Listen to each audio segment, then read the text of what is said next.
എല്ലാവർക്കും ഇന്നത്തെ ക്ലാസ്സിലേക്ക് സ്വാഗതം.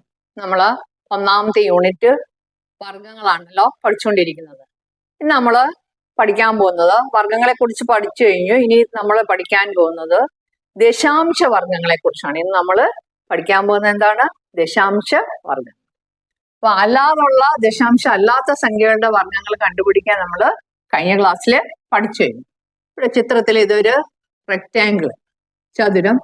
ഇതാണെങ്കിലോ സമചതുരം.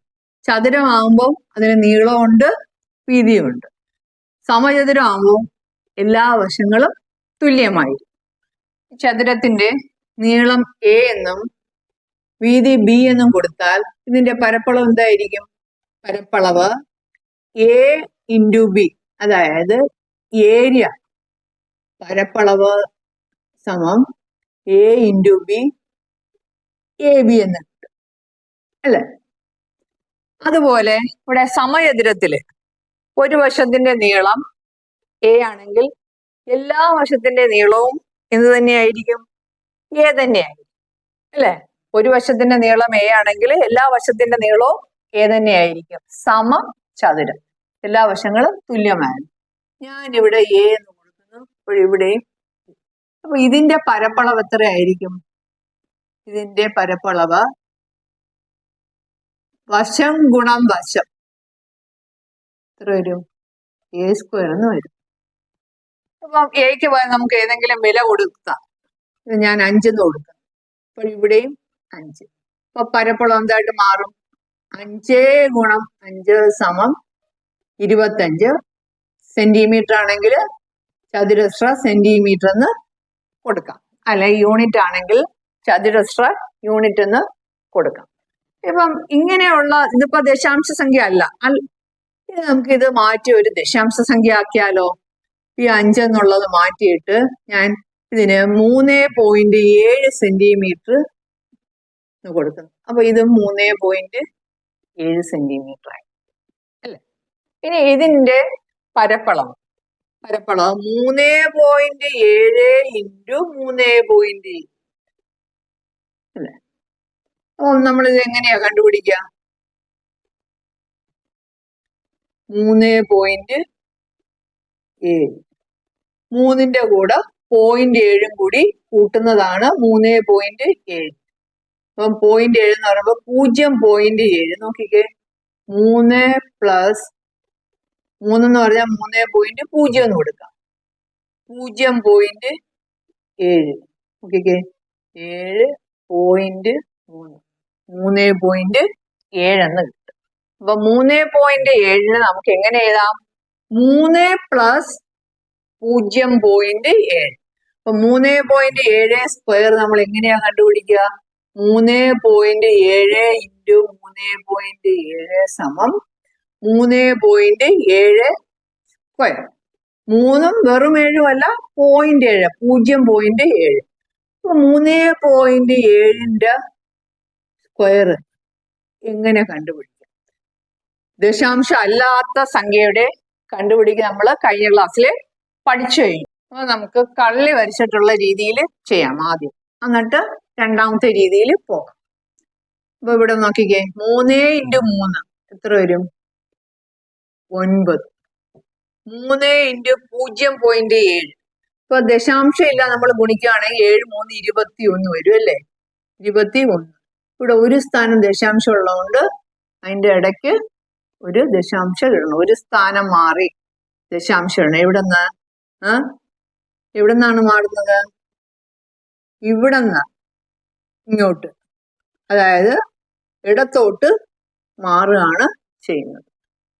അതുപോലെ 0.7 ഇൻറ്റു 3 അതും ഇതേ ഉത്തരം തന്നെയാണ് കിട്ടുന്നത് അല്ലേ? 2.1.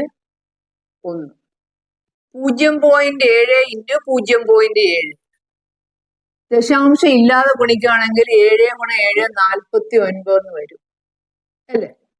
ഇവിടെ ഒരു ദശാംശം, ഇവിടെ ഒരു ദശാംശം. അപ്പൊ 1 1 2 സ്ഥാനം ഇടത്തോട്ട് മാറ്റണം. 1 2 ഇടാ. അതിന് മുമ്പ് നമുക്കൊരു 0 കൂടി ഇട്ട് കൊടുക്കാം. 0.49 കിട്ടും. നമ്മളിവിടെ 0 ഇടുന്നത് ഇതിന് മുന്നിൽ, ദശാംശത്തിന് മുന്നിൽ വേറെ സംഖ്യകളൊന്നും ഇല്ല എന്നുള്ളത് കൊണ്ടാണ് 0 ഇടുന്നത്. 0.49. അപ്പം ആ രീതിയിൽ നമ്മൾ ഇവിടെ ചെയ്യുമ്പോൾ നമുക്ക് എന്താ കിട്ടുക? ഇവിടെ നോക്കിക്കേ, ഇത് രണ്ടും കൂടെ കൂട്ടുമ്പോൾ എന്ത് വരും? 9 പ്ലസ് 2.1 ഇങ്ങോട്ട് മാറ്റി എഴുതാം. ഇങ്ങനെ എഴുതാം അല്ലെ? 9 എന്ന് പറയുമ്പോൾ 9.0. ഇത് കൂട്ടുമ്പോൾ നമുക്ക് എത്ര വരിക? 1.92 11. 11.1. ഇവിടെ കൂട്ടുമ്പോൾ 11.1. ഇവിടെ കൂട്ടുമ്പോഴോ 2.1 0.49 കൂടെ കൂട്ടുമ്പോൾ ഇവിടെ മുകളിൽ ഒന്നും ഇല്ലെങ്കിൽ ഇത് ഇവിടെ 0. 9 4 1 5 2. ഇവിടെ 2.59 കിട്ടും. അപ്പൊ 11.1 2.59 കൂടെ കൂട്ടുമ്പോൾ എന്താ കിട്ടുക? ഇവിടെ 0 പ്ലസ് 9 9 5 1 6 2 1 3 13.69 കിട്ടും. ഇവിടെ നമുക്ക് എന്താ കിട്ടുന്നത്? 13.69. 13.69. ഇങ്ങനെ നമുക്ക് ചെയ്താലും അതേ ഉത്തരം തന്നെയാണ് കിട്ടുക അല്ലേ? അപ്പം ഇതിന് നമുക്ക് ഈ രീതിയിലോട്ട് നമുക്ക് എഴുതിക്കൂടെ? എഴുതാം.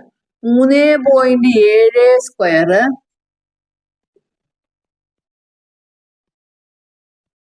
സമം ആദ്യം എത്ര? 9. 3ന്റെ സ്ക്വയർ 3 ഗുണം 3 9 പ്ലസ് പിന്നെ നമുക്ക് ഇവിടെ നോക്കിക്കേ, ക്രോസ് വൈസ് ഇങ്ങനെ നോക്കുകയാണെങ്കിൽ വികരണം വഴി ഇങ്ങനെ നോക്കുകയാണെങ്കിൽ ഇവിടെ 2.1 ഇവിടെ 2.1 അങ്ങനെ എത്ര എണ്ണം ഉണ്ട്? 2.1 അല്ലേ? 2.1 ഇൻറ്റു 2 പ്ലസ് പിന്നെ നമുക്ക് എന്താ ഉള്ളത്?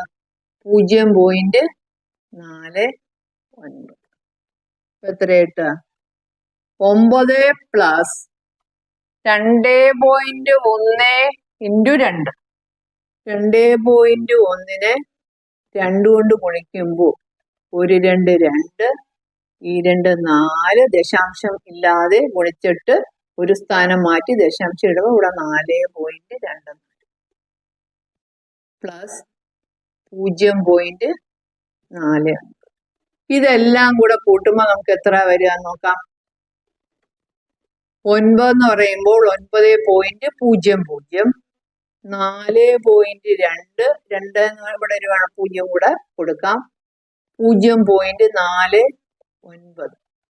കൂട്ടുമ്പോൾ 9 4 2 6 9 4 13. എത്ര കിട്ടിയ? 13.69. 13.69. ഇപ്പൊ നമ്മള് കള്ളി വരച്ചാണ് ഇത് ചെയ്തിരിക്കുന്നത്. ഈ കള്ളി വരയ്ക്കാതെ നമുക്ക് എങ്ങനെ ഈ ഉത്തരം കിട്ടുമെന്ന് നോക്കാം. ഇവിടെ തന്നെ എഴുതാം. 3.7 സ്ക്വയർ ഞാനിവിടെ ഘടകമായിട്ട് നേരത്തെ ആക്കിയിട്ട് 3.7 നമുക്ക് എങ്ങനെ എഴുതാം? 3 പ്ലസ് 0.7. അപ്പൊ ആദ്യം എന്താ ചെയ്യണേ? 3ന്റെ സ്ക്വയർ പ്ലസ് ഇത് രണ്ടും കൂടെ ഗുണിച്ചിട്ട് 2 കൊണ്ട് ഗുണിക്കുക അല്ലേ? എന്തൊക്കെ ഇവിടെ ക്രോസ് വൈസ് ആയിട്ട് 2 എണ്ണം വരുന്നത് കൊണ്ടാണ് അല്ലേ? അപ്പം ഇത് രണ്ടും കൂടെ ഗുണിച്ചിട്ട് 2 കൊണ്ട് ഗുണിക്കുക. 3 ഇൻറ്റു 0.7 ഇൻറ്റു 2 പ്ലസ് രണ്ടാമത്തെ സംഖ്യ 0.7ന്റെ സ്ക്വയർ. അപ്പൊ നമുക്ക് എത്രയാ വരിക? നോക്കിക്കേ, 3ന്റെ സ്ക്വയർ 9 പ്ലസ് 3 ഇൻറ്റു 2 6 6 ഇൻറ്റു 7 7 6 42 എന്ന് വരും. ഇതിന്റെ ഇടയ്ക്ക് ഒരു ദശാംശം ഉള്ളതുകൊണ്ട് ഒരു സ്ഥാനം മാറ്റി ദശാംശം ഇടും. ഇവിടെ ഒരു ദശാംശ സ്ഥാനം ഉണ്ട് അല്ലെ? പ്ലസ് 7ന്റെ സ്ക്വയർ 7ന്റെ സ്ക്വയർ ആണെങ്കിൽ 7 7 49 നമുക്ക് അറിയാം. പിന്നെ ഇവിടെ സ്ക്വയർ ആകുമ്പോൾ ദശാംശം 2 പ്രാവശ്യം വരും. ഇവിടെ ഒരെണ്ണം, പിന്നെയും 0.7 ഇൻറ്റു 0.7. അപ്പം രണ്ടിലും ഓരോ ദശാംശം. അപ്പൊ 1 2 സ്ഥാനം മാറ്റി ദശാംശം ഇടുക. 0.49. ഇത് നമുക്ക് കൂട്ടുമ്പോൾ എത്രയാ കിട്ടുക? ഇവിടെ നോക്കിക്കേ, ഇത് തന്നെയല്ലേ ഇവിടെ എഴുതിയിട്ടിരിക്കുന്നത്. അപ്പൊ നമുക്ക് കിട്ടുന്ന ആൻസർ എത്ര തന്നെയാണ്? 13.69. ഇത് തന്നെയാണ്. അതുകൊണ്ട് വീണ്ടും എഴുതി കാണിക്കുന്നില്ല. നമുക്ക് ആൻസർ എഴുതാം. 13. ഇങ്ങോട്ട് എഴുതാം 13.69. ഇനി 3.7 പകരം നമുക്ക് 5.8 എടുത്താലോ? 3.7 പകരം ഞാനിപ്പോഴ് 5.8 എടുത്തു. അപ്പൊ ആ ചിത്രം മാറ്റി വരച്ചിരിക്കുകയാണ്. അപ്പൊ 5.8.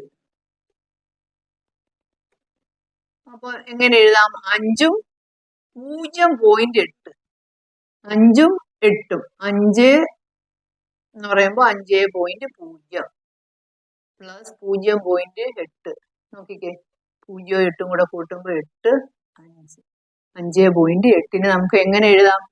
5 പ്ലസ് 0.8. പിന്നെ നമുക്ക് ആ കോളം വരച്ച് കള്ളി വരച്ച് എഴുതേണ്ട കാര്യമുണ്ടോ?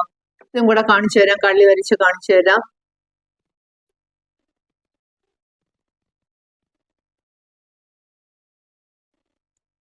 അഞ്ച് 0.8 5 0.8.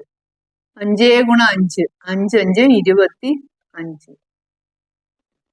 8 ഗുണം 5 ദശാംശം നോക്കാതെ മൾട്ടിപ്ലൈ ചെയ്യുക. എന്നിട്ട് പിന്നെ ദശാംശ സ്ഥാനം എണ്ണിയിടുക. 8 5 40. ഒരു സ്ഥാനം മാറ്റി ദശാംശം ഇടുമ്പോൾ 4ന്റെയും 0ന്റെ ഇടയ്ക്ക് വരും 4.0. 5 ഇൻറ്റു 0.8. അവിടെയും അത് തന്നെയാണ് ആൻസർ വരുന്നത്, 4.0. 8 ഗുണം 8 0.8 ആണ്. 0.8 ഗുണം 8. ആദ്യം 8 എത്ര? 64. 2 സ്ഥാനം മാറ്റി ഇവിടെ 1 ഇവിടെ 1 2 സ്ഥാനം മാറ്റി ദശാംശം ഇടുമ്പോൾ 0.64 വരും. അപ്പൊ 25 ഇവിടെ 4.0 എന്ന് പറയുമ്പോ 4 തന്നെ. 25 4 29. ഇനി ഇത് രണ്ടും കൂടെ കൂട്ടുമ്പോഴോ 4 പ്ലസ് 4.0 0.64. ഇവിടെ ഒന്നും ഇല്ലെങ്കിൽ അതിന്റെ അർത്ഥം 0 അല്ലേ? 4 6 4 4.64. ഇത് രണ്ടും കൂടെ കൂട്ടാൻ നമുക്ക് എന്താ കിട്ടുന്നത്? 0.64ന്റെ മുകളിൽ 0.0. ഇവിടെ 0.0. ഇത് 29 4 33.64 വരുന്നത്. ഇതിപ്പം കള്ളി വരയ്ക്കാതെ നമ്മൾ ചെയ്യുകയാണെങ്കിൽ നമുക്ക് എന്താ കിട്ടുക? 5.8ന്റെ സ്ക്വയർ വർഗം. 5ന്റെ square plus 5 into 0.8 into 2 plus 0.8ന്റെ സ്ക്വയർ.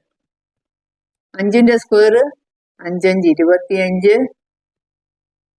നോക്കിക്കേ, 8 5 40 2 80. അതായത് നമ്മൾ ദശാംശം ഇല്ലാതെ ഗുണിക്കുമ്പോൾ 5 8 40 40 ഇൻറ്റു 2 80. ഇവിടെ ഒരു സ്ഥാനം മാറ്റി ദശാംശം ഇടണം. 8.0 എന്ന് വരും. 0.8ന്റെ സ്ക്വയർ. 8ന്റെ സ്ക്വയർ എന്ന് പറയുമ്പോൾ 8 8 64. 1 2 സ്ഥാനം മാറ്റി ദശാംശം ഇടുമ്പോൾ 0.64. ഇതെല്ലാം കൂടെ കൂട്ടുമ്പോൾ 25ഉം 8ഉം 33. അതിന്റെ കൂടെ 0.64 കൂടെ കൂട്ടുമ്പോ എത്ര വരും? ഇത് രണ്ടും കൂടെ കൂട്ടുമ്പോൾ 33. 33ന്റെ കൂടെ 0.64. അപ്പൊ എത്ര വരും? 33.64 കിട്ടും.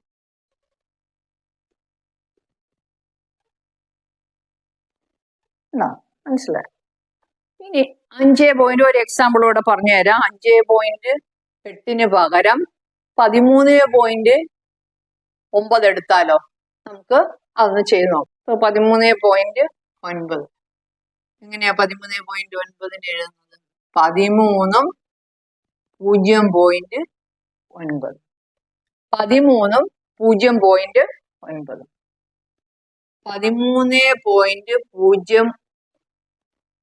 13.9 സ്ക്വയർ 13.9 സ്ക്വയർ എന്താ ചെയ്യാ? ആദ്യം 13 square plus 13 into 0.9 into 2 plus ഇതിന്റെ സ്ക്വയർ 0.9 സ്ക്വയർ 13 സ്ക്വയർ 13 ഗുണം 13 നമുക്ക് ഇവിടെ ചെയ്ത് നോക്കാം. അല്ലെങ്കിൽ മനക്കണക്കായിട്ട് അറിയാവുന്നവർ ആ രീതിയിൽ ചെയ്യാം. 3 9 1 3 3 3 1 9 6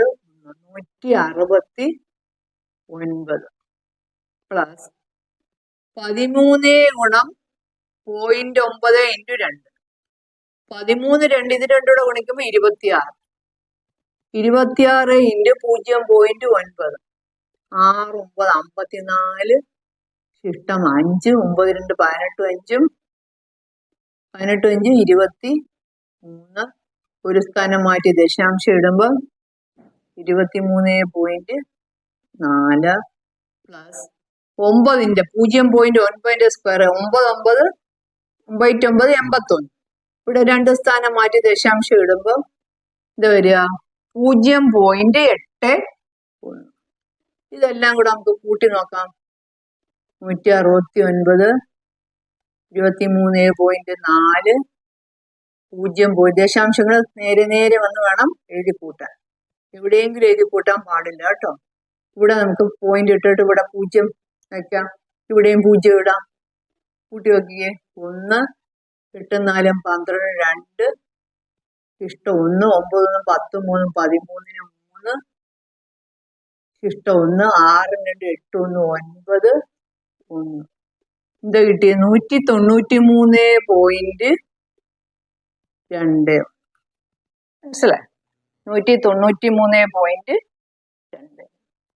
അപ്പൊ ഇങ്ങനെയാണ് ദശാംശ വർഗങ്ങൾ കണ്ടുപിടിക്കുന്നത്. അപ്പൊ ഇനി നമുക്ക് കുറച്ച് എക്സസൈസ് ക്വസ്റ്റ്യൻസ് ആണുള്ളത്. അത് അടുത്ത ക്ലാസ്സിൽ ചെയ്യാം. അപ്പം അതിൻ്റെ ആണ്. ഓക്കെ.